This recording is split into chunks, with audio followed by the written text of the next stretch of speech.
Cuentan los manuscritos antiguos que después de que Jesús fue presentado al mundo en el bautismo del río Jordán, y antes de empezar su ministerio en Israel, fue previamente llevado al desierto por el Espíritu Santo con un propósito, y allí estuvo preparándose y ayunando 40 días y 40 noches. Pasados esos días, tuvo hambre. Entonces el estratégico diablo, viendo todo esto, se acercó a Jesús y le dijo: Pero mira quién está aquí. ¿No eres tú el Hijo de Dios? Pues si en verdad eres el Hijo de Dios, entonces, si tienes hambre, harás que estas piedras se conviertan en pan. Cállate, diablo. Conozco cuál es tu estrategia. Pero te recuerdo que escrito está: no solo de pan vive el hombre, sino también de toda palabra que sale de la boca de Dios. Veo que aún tienes lucidez y energías. Pero probemos desde otro ángulo. Te voy a llevar volando hasta lo más alto del templo, y allí voy a ver si en verdad eres el Hijo de Dios, porque la Escritura dice que enviará a sus ángeles, para que no tropiece tu pie con ninguna piedra, ni te hagas daño. Así que, tírate abajo, y se demostrará que eres en verdad el Hijo de Dios.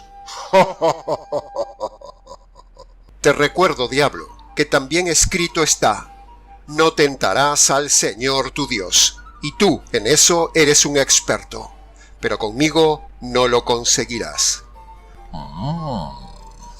Veo que a pesar del hambre, estás fuerte en estrategia argumental y en conocimiento de las Escrituras.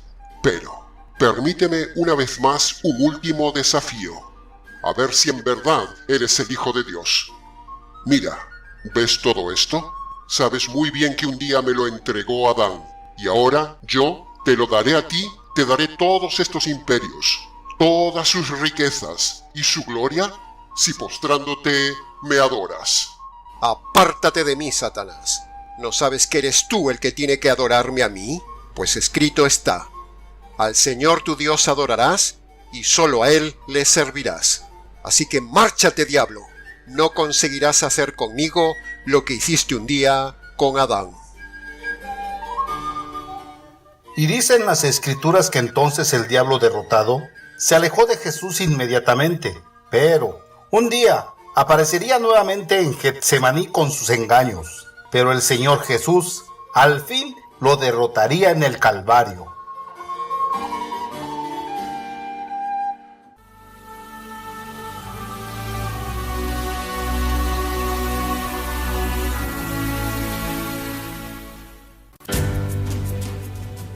Muy buenos días, muy buenas tardes o quizás muy buenas noches, estimado oyente, según sea la hora y el país donde se encuentre escuchando este nuevo programa.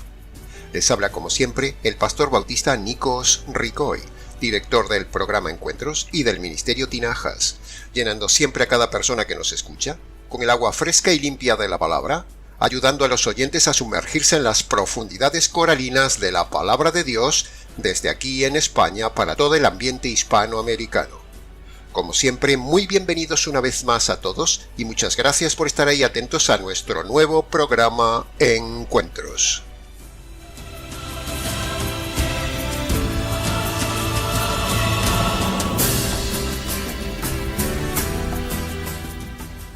Estamos ya, estimado oyente, en el tercer programa del año, así que nos ha parecido muy, pero muy oportuno para este tercer programa tomar el texto de las mal llamadas tentaciones de Jesús.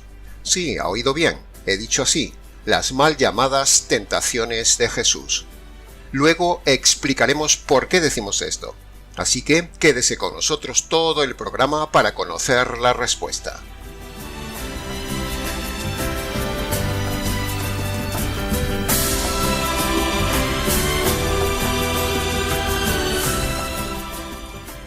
Estas mal llamadas tentaciones de Jesús sucedieron precisamente al inicio de su ministerio.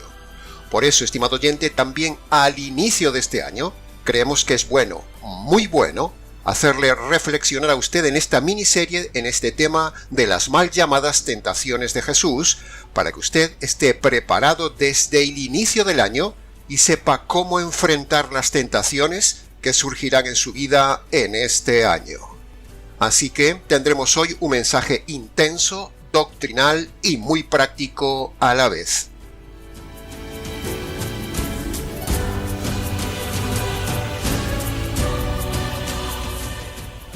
Dividiremos este estudio de las mal llamadas tentaciones de Jesús en 3 mensajes, de los cuales el de hoy será el primero.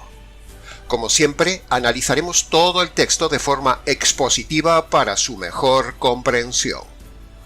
En el mensaje de hoy estudiaremos solo la primera prueba de Jesús, y para nuestro estudio tomaremos el relato de Mateo capítulo 4, que es paralelo al que hace también Lucas capítulo 4.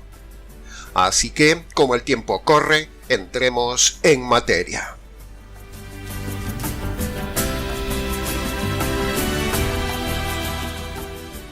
Entremos entonces en el análisis y comentario del verso 1 que dice: Jesús fue llevado por el Espíritu al desierto, donde fue puesto a prueba por el diablo. Debemos empezar necesariamente este tema analizándolo desde el punto de vista gramatical, porque ahí está la clave para entender lo que decíamos de que Jesús no fue tentado, sino que fue probado. Se lo repito, Jesús fue probado, no fue tentado. Y con la ayuda de los léxicos griegos, demostraremos que la palabra griega que se traduce mal, normalmente como tentaciones, es ahí incorrectamente traducida, porque la palabra griega peirazo no solo significa tentaciones, sino que significa también prueba, examen, análisis, etc. Y estas definiciones es lo que teológicamente mejor encaja para este texto, y no lo usaron los traductores. No es que estemos cambiando o retorciendo el texto, no, sino que los traductores lo hicieron mal. Porque si tradujéramos en este texto la palabra griega peirazo como tentación, entonces no encajaría la teología bíblica sobre la divinidad de Jesús y la perfección de su naturaleza humana. Y entonces estaríamos mostrando un Jesús débil, susceptible de poder caer, y a la vez entraríamos en un conflicto teológico con sus atributos de perfección inamovibles.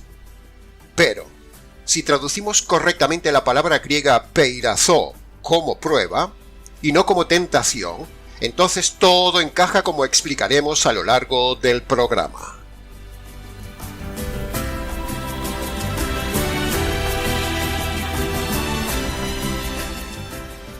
Para los interesados y curiosos en confirmar lo que decimos, la palabra griega peirazo tiene el número 3985 en el famoso léxico griego de Strong.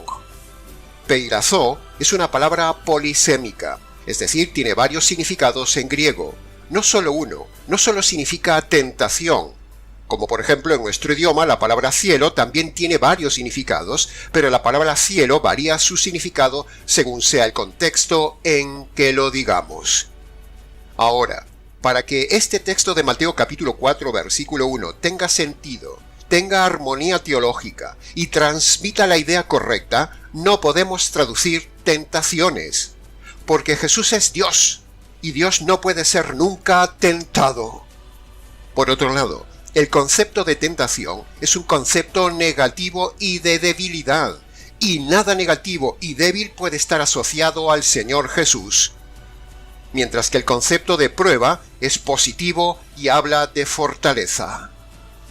En Jesús no hay nada negativo ni débil, estimado oyente.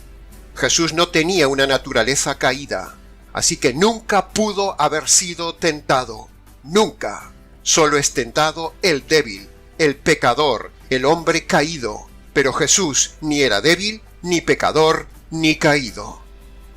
Entonces, dicho esto, exegéticamente hablando, en este texto se debe aplicar la palabra prueba o examen, pero nunca tentación. Porque, por la ley hermenéutica de la inferencia y la ley hermenéutica a fortiori, el Nuevo Testamento nos indica que siendo Jesús Dios, siendo perfecto y no teniendo naturaleza caída, entonces el correcto sentido que se debería aplicar a esta palabra peirazo es prueba y no tentación, como dicen los traductores. Y ahí es donde muchas traducciones han fallado.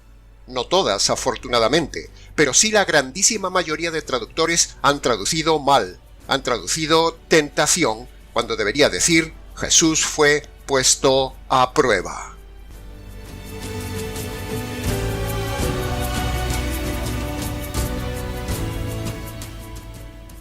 Decimos y repetimos enfáticamente esto porque Jesús nunca tuvo ninguna tentación, estimado oyente, porque la misma Biblia dice en Santiago capítulo 1 versículo 13 que Dios no puede ser tentado. Y la Biblia dice también que Jesús es Dios. Por lo tanto, si Jesús es Dios, no pudo haber sido tentado. Es pura lógica que hasta lo entiende un niño. Así que ahí los traductores que ponen tentaciones de Jesús han fallado en esa parte de la traducción, dando una idea de Jesús que no es real, porque en realidad tendría que decir fue probado, como ya hemos dicho. Pero, afortunadamente, vivimos en una época donde tenemos los manuscritos griegos al alcance para consultarlos. Hay hombres que nos tomamos el tiempo necesario y estudiamos la profundidad de la palabra de Dios como bereanos para entender correctamente las Escrituras, y tenemos la ayuda de los léxicos griegos y también tenemos la tecnología para poder tener la máxima seguridad y confirmación de una traducción correcta. Ahora, ¿a qué se debe que los traductores hayan fallado en esto? Pues a nuestro juicio, nuestra opinión es que, en primer lugar, no tuvieron cuidado al traducir, eso para empezar. En segundo lugar, creemos que fueron influenciados por el entorno piadoso, religioso y teológico de aquella época. Y en tercer lugar, también por falta de estudio contextual de la palabra de Dios, porque si los traductores hubieran leído con atención que Santiago dice claramente que Dios no puede ser tentado, y el Nuevo Testamento demuestra claramente que Jesús es Dios, entonces, juntando estas dos premisas, por pura lógica inferencial, Jesús nunca pudo haber sido tentado. La Biblia dice que Dios puede ser probado, pero no tentado. Por lo tanto, aprenda esto, estimado oyente. Jesús nunca fue tentado. A Jesús le resbaló todo lo que le dijo el diablo. No le afectó en lo más mínimo.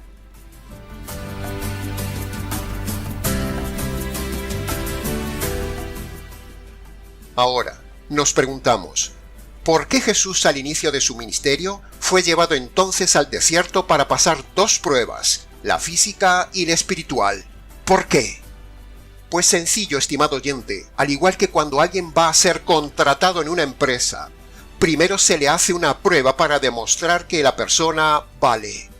De la misma manera, estimado oyente, en la empresa de la salvación, Jesús evidenció desde el inicio sus credenciales personales de ser el Mesías, o sea, el idóneo para la salvación, es decir, para demostrar que era hombre perfecto y Dios a la vez, y que podía llevar a cabo todo el plan de salvación. Jesús fue puesto a prueba y la pasó. Por no haber pecado nunca en su vida, demostró que era el hombre perfecto. Y con los milagros de su vida demostró que era Dios, y así todo completo, la unión hipostática perfecta para realizar el proyecto del Evangelio.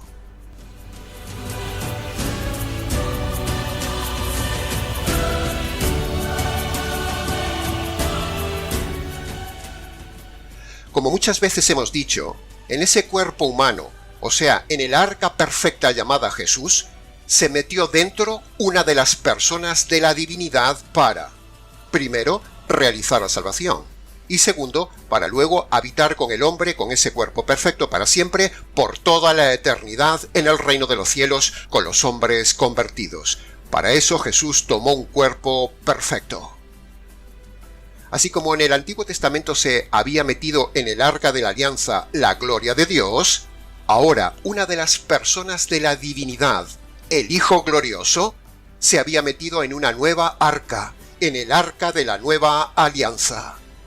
Ese arca es Jesús, el hombre perfecto, y dentro del arca Jesús estaba Cristo Dios. O sea, Cristo se mete en Jesús. Esa es la famosa unión hipostática, término griego que se usa para definir teológicamente hablando a esa unidad increíble de Cristo y Jesús fusionados en un solo ser perfecto. Un cuerpo perfecto dentro del cual habitaba Dios, el Hijo perfecto, el arca de la nueva alianza.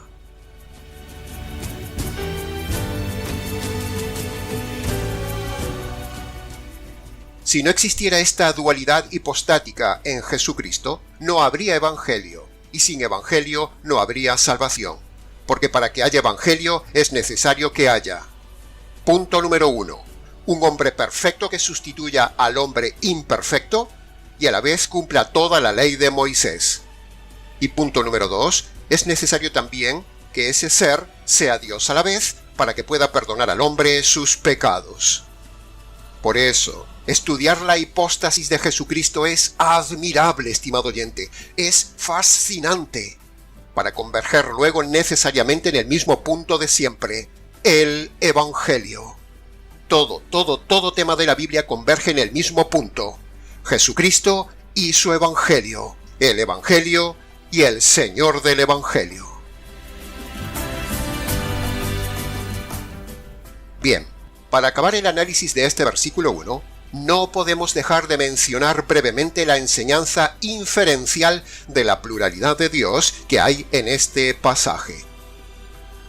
En Mateo capítulo 3, versículo 17, vemos al Padre hablando del Hijo, o sea, dos personas diferentes a la vez. Jesús no era ventrílocuo, como nos hacen ver los unicitarios.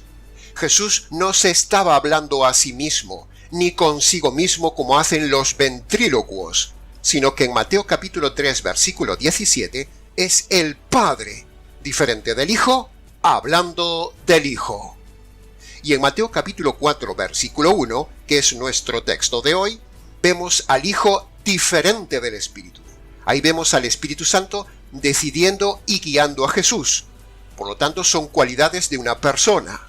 Una energía no habla, ni decide, ni guía, ni enseña. Eso solo lo hace una persona, que en este caso es el Espíritu Santo. Por lo tanto, si sumamos Mateo capítulo 3, versículo 17, y Mateo capítulo 4, versículo 1, tenemos la pluralidad de Dios, que en este caso son tres, el Espíritu Santo, el Hijo y el Padre. Queda así sencillamente refutada la doctrina unitaria de los mal llamados testigos de Jehová, y también queda refutada y aplastada la doctrina hereje de los unicitarios, dos sectas derribadas de un plumazo con estos versículos.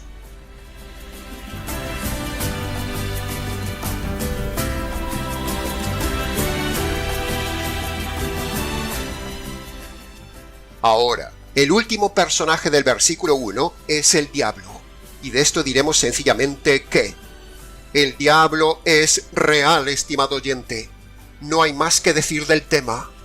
Tenga cuidado, porque así como vino por Jesús, el hombre perfecto, mucho más vendrá por usted como hombre imperfecto para tentarlo y destrozarlo. Así que más vale que escuche estos mensajes de esta miniserie para saber cómo ganarle y estar preparado para enfrentar al diablo. Que conste en acta.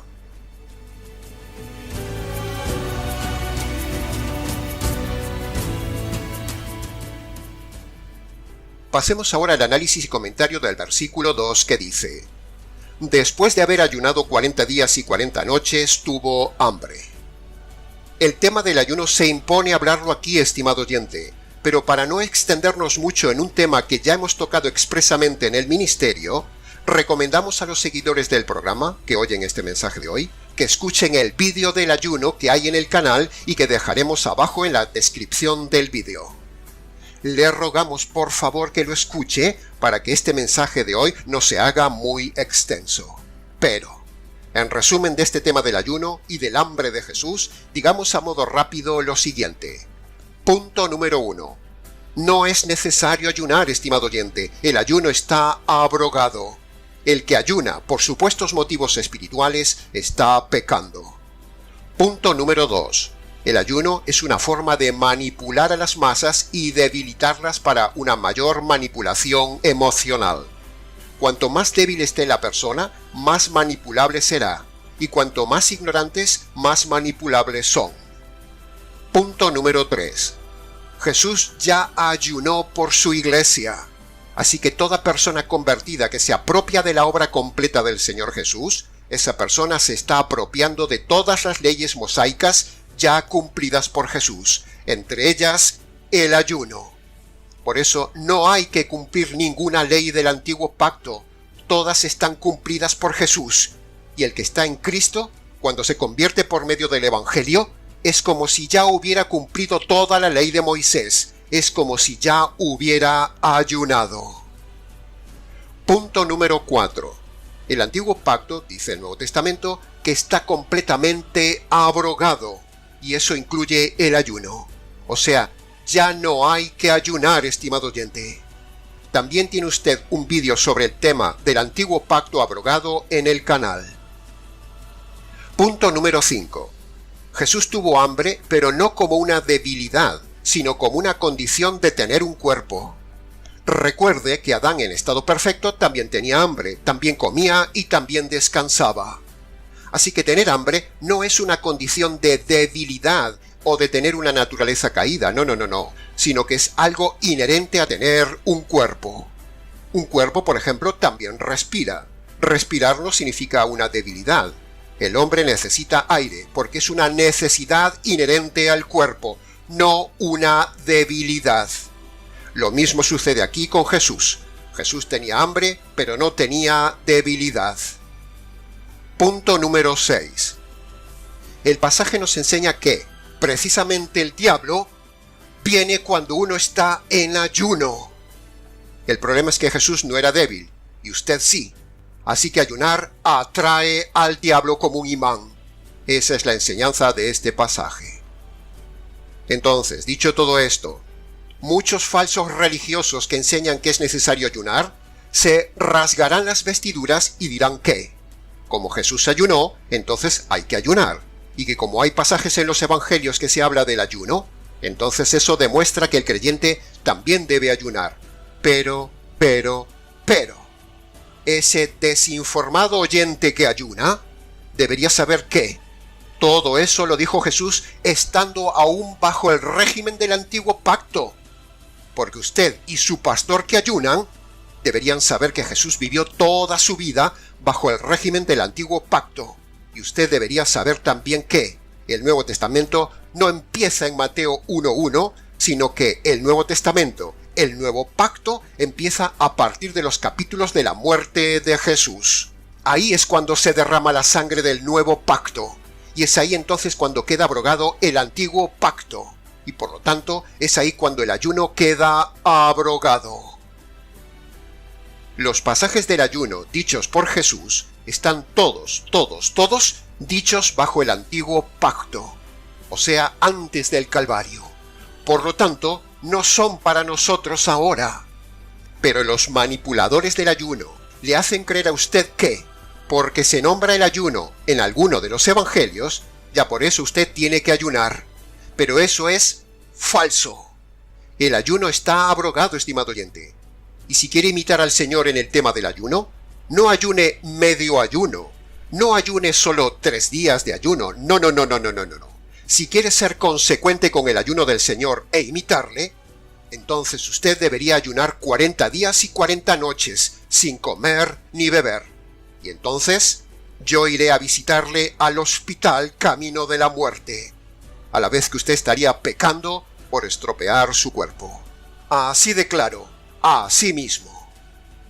Por eso le decía que para no ser repetitivo y no extendernos mucho aquí en el tema del ayuno, tiene usted un vídeo en el canal. En resumen, no hay que ayunar. Si usted está en una iglesia que le hacen ayunar y hacer vigilias, márchese de esa iglesia falsa. Deje de ayunar. Deje de ser esclavo de los ritos de Israel. Y deje de congregarse en esa iglesia de mala doctrina para no hacerse cómplice de mala doctrina. El ayuno no tiene ningún poder espiritual. Al contrario, el ayuno lo debilita a usted frente al enemigo. El poder no está en el ayuno. El poder está en el Evangelio.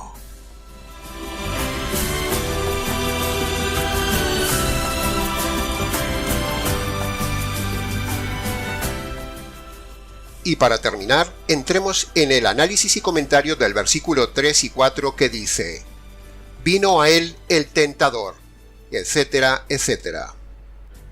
El pasaje nos enseña que el tentador, o sea, el enemigo, va a venir siempre. Tarde o temprano viene, estimado oyente. Por eso, decíamos que este tema era ideal para tocarlo al inicio de este año, porque tarde o temprano usted será atacado en este año por ese ser implacable que es el tentador, el enemigo externo del hombre, el diablo. Un ser real y tan real como el aire. No se ve, pero está ahí.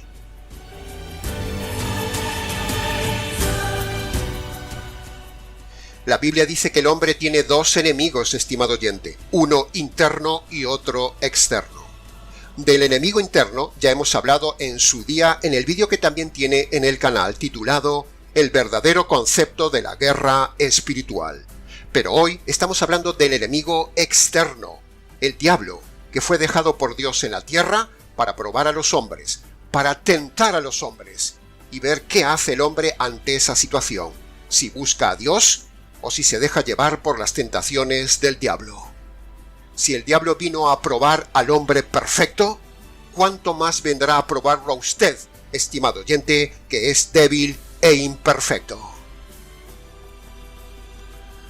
Las pruebas y tentaciones del enemigo hacen aún más necesario el Evangelio, porque el Evangelio es el único poder de Dios para vencer al enemigo. El ayuno no tiene poder, estimado oyente, el Evangelio tiene poder. Sin el poder del Evangelio, usted tiene la batalla perdida. Por eso, cuando el inconverso se ve constantemente vencido por el diablo, a pesar de que ayuna, es ahí cuando debería reflexionar para buscar la verdadera solución en Dios. Y esa necesidad debería llevarle a clamar al cielo por ayuda, y es ahí cuando entonces Dios le proveerá ayuda para que alguien le explique a esa persona el poder del Evangelio. Así que, como puede ver, todo tema siempre converge en el Evangelio, estimado oyente, sea el tema que sea. Es el noble arte de redirigir cada tema hacia el glorioso Evangelio.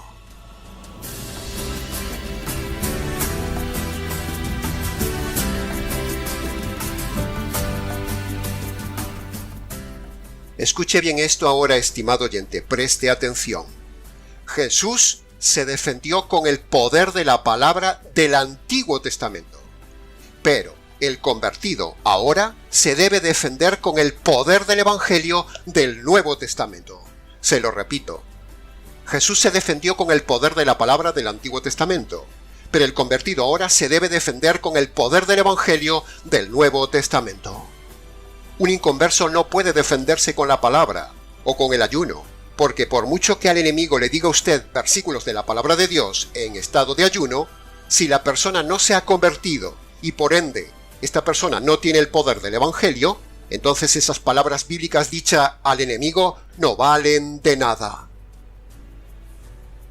Si un inconverso le dice, por ejemplo, al enemigo en alguna tentación, «Apártate de mí, Satanás», o le dice, «Escrito está», y usted le larga algún versículo, o le dice usted al enemigo, «En el nombre de Jesús, márchate, no tienes poder sobre mí». ¿Sabe una cosa, estimado oyente? El diablo se le reirá en la cara, porque el poder de una persona no está en la palabra de Dios, ni en el ayuno, sino que ahora el poder de una persona está en el Evangelio. Es decir, dicho de otra manera, si un inconverso usa la palabra de Dios para aplicarla al enemigo, pero esa persona no se ha convertido por medio del Evangelio, eso no le hace nada al enemigo, porque esa persona no tiene el poder del Evangelio. Recuerde lo que dice la palabra de Dios en el Nuevo Testamento, el Nuevo Pacto. El Evangelio es el poder de Dios, no las palabras de la Biblia ni el ayuno. Por eso, todos esos pastores de circo que gritan repetidamente al enemigo, «En el nombre de Jesús», o «Yo declaro, yo decreto», esas frases no funcionan, estimado oyente. El diablo se ríe de esos falsos predicadores. El poder de una persona no está en repetir o gritar esas frases, sino que el poder de una persona está en el Evangelio. Y para tener el poder del Evangelio hay que convertirse por medio del verdadero método de conversión, como siempre lo decimos. No es por decir la oración de fe, ni por creer en las 4 leyes espirituales americanas, ni por aceptar a Jesús en el corazón. No. Nada de eso es conversión ni tiene poder. El diablo le hace creer a toda persona ingenua que se ha dejado engañar por esos falsos métodos de conversión, que repitiendo y repitiendo versículos bíblicos o frases determinadas, en estado de ayuno, esas personas tendrán poder. Pero nada más lejos de la verdad. No tienen poder porque el poder no está en decir la frase «en el nombre de Jesús», ni tampoco el poder está en el ayuno, sino que el poder de un convertido está ahora en el nuevo pacto, en el poder del Evangelio, del Señor del Evangelio. Por eso, todos esos payasos predicadores de circo que gritan como energúmenos versículos bíblicos, eso no es más que un show religioso, un espectáculo bochornoso, algo que da hasta vergüenza ajena, un círculo de un necio que engaña a miles de necios, un ciego e inconverso engañando a miles de ciegos inconversos. Y si parece que funciona algo, es porque el diablo les ha engañado haciéndoles creer que tienen poder. Nosotros mismos, con nuestros ojos, hemos estado presentes en esos shows de pastores falsos que luego terminaron divorciándose. O sea, el diablo los ha engañado, y eso ha demostrado la hipocresía y falsedad de esta gente y el negocio de ese espectáculo.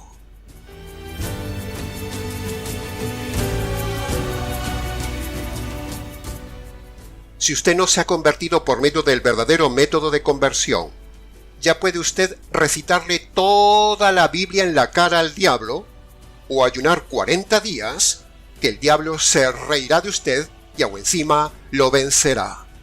En cambio, un convertido, por medio del Evangelio verdadero y jurídico, tan solo con una sola palabra que pronuncie ante el diablo, lo hará temblar, lo lanzará como una bala lejos de usted. El poder del Evangelio es el poder de Dios en manos del convertido, estimado oyente, y no hay demonio que se resista. Repito, el poder del Evangelio es el poder de Dios en manos del convertido, y no hay demonio que resista ese poder. El Evangelio es dinamita pura ante el diablo. De hecho, Romanos capítulo 1, versículo 16, la palabra poder es la palabra griega dinamis, de donde viene la palabra dinamita. La dinamita es el Evangelio. Las balas son los versículos de la palabra de Dios. Si usted tiene dinamita, es decir, tiene el Evangelio, podrá entonces tomar cualquier versículo de la palabra de Dios como balas para vencer al enemigo. Pero sin la dinamita del Evangelio no hay poder en la palabra de Dios.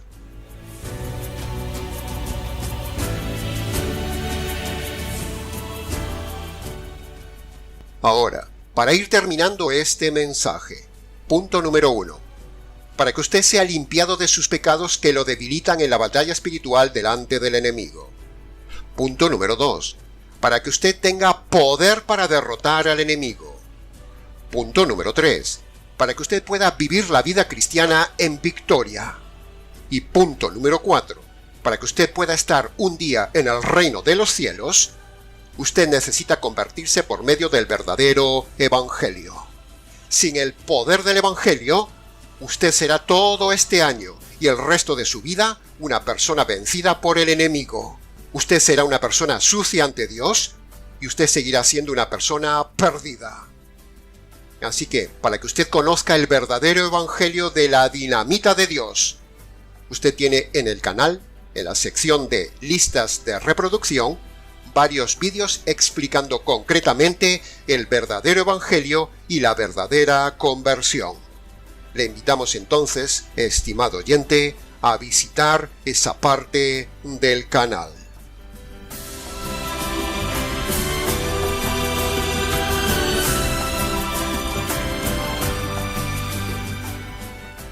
Y hasta aquí, estimados oyentes, con el primer mensaje de esta miniserie de las mal llamadas tentaciones de Jesús. Como siempre decimos, mucho más se podría haber dicho del tema, pero con lo dicho es suficiente por hoy.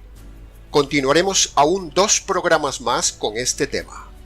Para preguntas, comentarios y demás, si quiere, escríbanos. ¿Les ha compartido una vez más la verdad, solo la verdad y nada más que la verdad del tema, este expositor bíblico, Nikos Ricoy, del Ministerio Tinajas, desde aquí en España para todo el mundo hispanoamericano? Será entonces, con el gusto de siempre, hasta nuestro próximo encuentro con la verdad bíblica, aquí en su programa Encuentros.